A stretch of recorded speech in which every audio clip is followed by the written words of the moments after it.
देश में लगातार 18वें दिन बीमारी से स्वस्थ होने वाले लोगों की संख्या दैनिक नए मामलों की संख्या से ज्यादा दर्ज की गई है। पिछले 50 दिनों में दैनिक नए मामलों की संख्या अपने सबसे निचले स्तर पर पहुंची।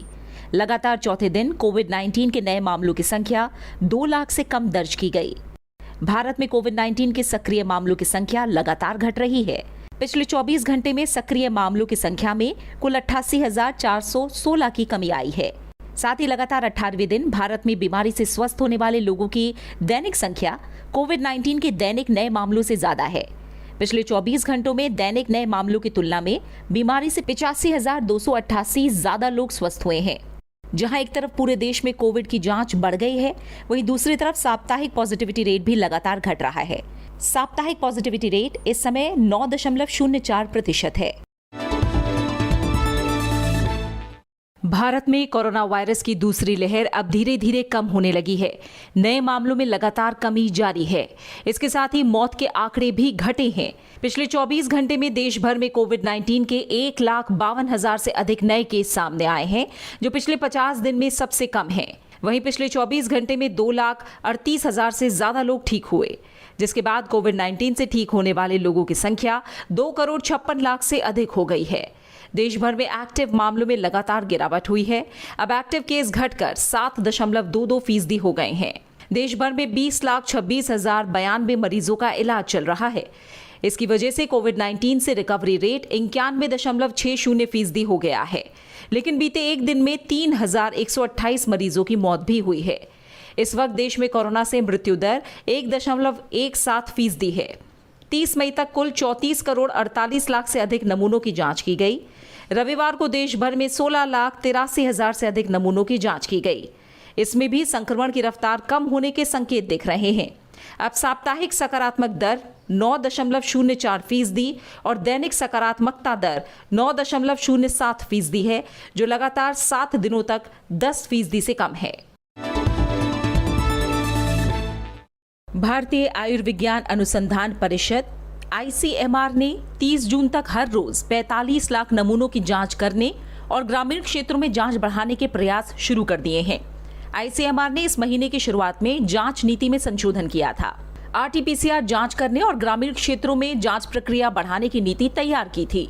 पिछले 17 महीनों में ICMR ने कोविड के खिलाफ संघर्ष जारी रखते हुए कई उपलब्धियां हासिल की हैं। भारत ने अब तक 34 करोड़ से अधिक जांच करने का महत्वपूर्ण लक्ष्य हासिल किया है। देश में अब तक 21 करोड़ 31 लाख से अधिक लोगों को कोविड टीके लगाए जा चुके हैं। पिछले 24 घंटों के दौरान 10,18,000 से अधिक टीके लगाए गए। जून के महीने के लिए स्वास्थ्य कर्मियों, फ्रंटलाइन वर्कर्स और 45 वर्ष से अधिक आयु वर्ग के व्यक्तियों के प्राथमिकता समूह के टीकाकरण के लिए सरकार से निःशुल्क आपूर्ति के रूप में राज्यों और केंद्र शासित प्रदेशों को कोविड टीके की 6.09 करोड़ खुराक की आपूर्ति की जाएगी। इसके अलावा राज्य और केंद्र शासित प्रदेशों और निजी अस्पतालों को प्रत्यक्ष खरीद के लिए 5.86 करोड़ से अधिक खुराक उपलब्ध होंगी। जून में राष्ट्रीय कोविड टीकाकरण कार्यक्रम के लिए करीब 12 करोड़ खुराक उपलब्ध होंगी। कर्मचारी भविष्य निधि संगठन ने अपने ग्राहकों को कोविड-19 नॉन रिफंडेबल एडवांस के रूप में दूसरी बार PF खाते से पैसे निकालने की सुविधा दे दी है। कोविड-19 महामारी की दूसरी लहर के बीच अपने ग्राहकों को बड़ी मदद उपलब्ध कराने के लिए EPFO ने यह कदम उठाया है।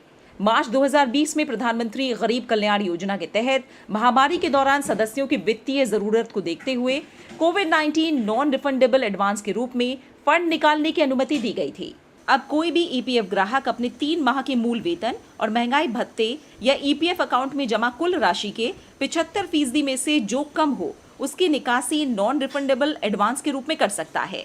वहीं श्रम और रोजगार मंत्रालय ने रविवार को EPFO और कर्मचारी राज्य बीमा निगम की सामाजिक सुरक्षा योजनाओं के जरिए कर्मचारियों के लिए अतिरिक्त सुविधाओं की घोषणा की थी। कोविड-19 के इलाज में आने वाले खर्च को लेकर सरकारी बैंकों ने बड़ा ऐलान किया है। सार्वजनिक क्षेत्र के बैंकों ने कोविड महामारी से उत्पन्न आर्थिक संकट से निपटने के लिए विभिन्न सहायता उपायों और नए ऋण कार्यक्रम की घोषणा की है।